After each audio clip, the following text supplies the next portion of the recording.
Herkese merhaba arkadaşlar. Bugün sizlerle KVK Savaşı hakkında konuşmak istiyorum.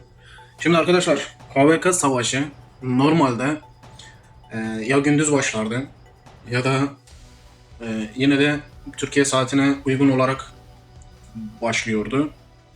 Geç saat olsa bile yine Türkiye saatine insanların hadi bir dişini sıktıkları zaman oyunda olabilecekleri bir zamana denk geliyordu. Şimdi arkadaşlar oyun süresi boyunca bu saatler sürekli ileri geri gidip gelmeye devam etti. Bir ara ritmine oturmuştu bu sistem. Saatte her zaman biliniyordu ne zaman olduğuna dair. Şimdi arkadaşlar bugün 6 Temmuz Pazar gecesi saat 3.50. 3.50 geçiyor arkadaşlar. Şu şekilde de göstereyim. 3 krallığın çarpışması var. 10 dakika sonra başlıyor. Yani saat 4'te KVK Savaşı başlıyor arkadaşlar. Gördüğünüz gibi zaten mesajı da geçiyor. Şimdi KVK Savaşı'nda normalde mesela sabah 8'de başlardı. Ne olurdu? Bitişinde de yarım saat erkene çekilirdi. Yani 7.30'da biterdi. Bu her zaman böyle arkadaşlar. Unutmayın. Gece mesela aynı şekilde 1.30-2'de başlar. Aynı şekilde yarım saat geriye çeker. O şekilde bitirirler. Şimdi şu an hem gün değişmiş hem de zaman değişmiş arkadaşlar. Öyle bir zamana denk gelmiş ki Asya ülkelerine göre herhalde yavaş yavaş bunu planlıyorlar. Etkinliklerin gelmesinin sıklığının da tabii ki burada şeyi var, katkısı var. Ama Türkiye ve Avrupa saatine uygun bir saat değil. Şu an mesela saat 4'te üst KVK Savaşı var, Krallık Savaşı var. Yani ne demek oluyor? Bugün pazar 4'te KVK Savaşı başlıyor. Pazartesi gecesi gece 3.30'da KVK Savaşı bitiyor demek. Yani bu da pazartesi mesai saatleri, yani mesai olacağı için, iş olacağı için herkes ya uyuyor olacak, gececi tayfa o saatlere kadar biraz zor takılır. Çok ahım şahım bir şey görülemez.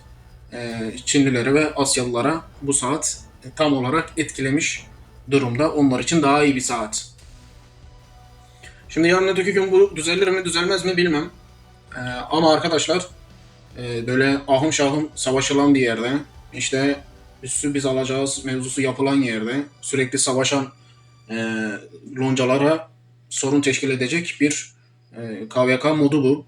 Hem hafta içine yansıtılması hem de arkadaşlar saati çok sıkıntılı bir saat. Hani böyle oyuna geldim, savaştık, işte 10 dakika önceden geldim, İçtimai'ye asker gönderdim ya da gittim Hisar'a asker attım. KVK sonundan bahsediyorum. Hani Hisar için içtimaiye asker attım. Çıktım işime baktım muhabbeti biraz zor döner. Anca millet alarm kurması lazım. Yani bu şekilde bir sıkıntı oluşturulmuş. Bunun çözümü nasıl olur bilemem. Yani tepki gösterecek, bunu dile getirecek olanlar varsa da arkadaşlar bunu bilet şeklinde e, gönderin. Bunu iletin. Zaten burada da bakın yazıyor, saat 4'te başlıyor. Saat gece 3.30'da bitiyor.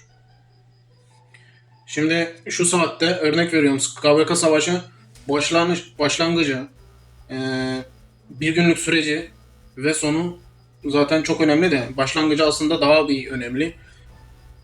Bilmeyenler bile oluyor.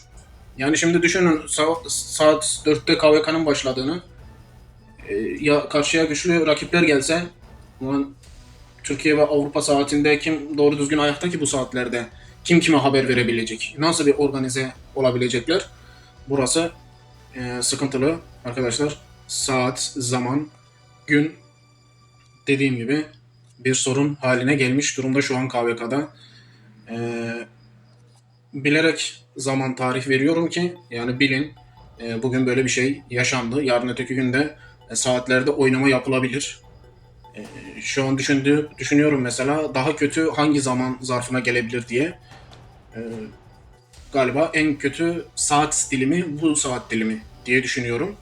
Ha, gün olarak ayarlanırsa mesela pazartesi. Ha, pazardan başlatmazlar. Mesela hafta içi başlar. Yine hafta içi ertesi günü biter. Yine hafta içine denk gelir. O gün olarak daha kötü bir durumda olur da. Ama yine pazar sabaha başlıyor olması, hiç olmasa cumartesi geceden uyumayacakları için pek bir sıkıntı yaratmayacağını düşünüyorum. Yani hafta içi başlamasındansa diye diyorum. Öteki türlü zaten bu sefer pazartesiye yansımış. Pazartesi sabahına çok erken saatine kalkıp içtimayı Türk loncaları nasıl doldurur? 4M az değil savaşılıyorsa ya da e, KVK sonunda es geçeceksiniz arkadaşlar. Şu an böyle bir durum var. Bir de arkadaşlar şurada şu üçüncü madde dikkatimi çekti. Örneğin üç taraflı çatışmaya kendinizi hazırlayın diyor. Burada üçüncü maddede de şey var. Bazı krallıklar sadece tek bir rakiple karşılaşabilir. Eşleşmemiş krallıklar krallık çarpışmasına katılamazlar. Şurada bazı krallıklar sadece tek rakiple karşılaşabilir. Yani üç krallıkla üç taraflı çatışma varsa demek ki bazı krallıklara tek tük de olsa onlara birebir kapışma denk geliyor. O şekilde eşleşme yapılıyor herhalde. Böyle bir KVK bilgisi de bilginiz olsun. Onun için arkadaşlar etkinliklerin saatlerini dikkatle bakın, inceleyin. Gördüğünüz gibi sıkıntılı saatlere denk getirebiliyorlar. Kimse sizi arayıp sormayabilir. Gidip yabancı loncada da oynuyor olabilirsiniz Türk kalenizle. Kudretiniz de olabilir ama saat 4'te başlayan bir etkinliği farkında bile değilseniz yani yangınız, sıkıntılı bir zaman dilimi. Bu konuya değinmek istedim ve bir köşeye koymak istedim. Arkadaşlar zaten bunun dış görünüş fotoğrafını da ekleyeceğim. Kenarda dursun diye. Dediğim gibi zaman, gün bizlere Avrupa saatine uymayacak şekilde ayarlanmış. Asya saatine uygun. Bunu dile getireyim. Şimdi bazı oyuncular hani Çinlilerden hatta yeni oyuncular ya da bu oyuna yeni başlayan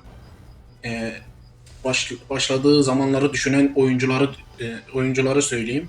Şu an oynuyorsunuz ama oyuna ilk başladığınız zamanlarda Çinlilerin falan yoğunluğunu illaki hepiniz hissetmişsinizdir. Şimdi bir de zamanı onlara göre ayarlarlarsa iş hepten sıkıntıya binebilir. Umarım bu düzen değişir, düzelir. Dediğim gibi saat uygun zaman diliminde değil. Evet arkadaşlar, biz bunu dile getirdik. Siz de aynı şekilde destek olmayı unutmayın. İsterseniz bilet göndererek dediğim gibi bunu dile getirin. Geç saatte. Zaten etkinlikler günlerce sürüyor.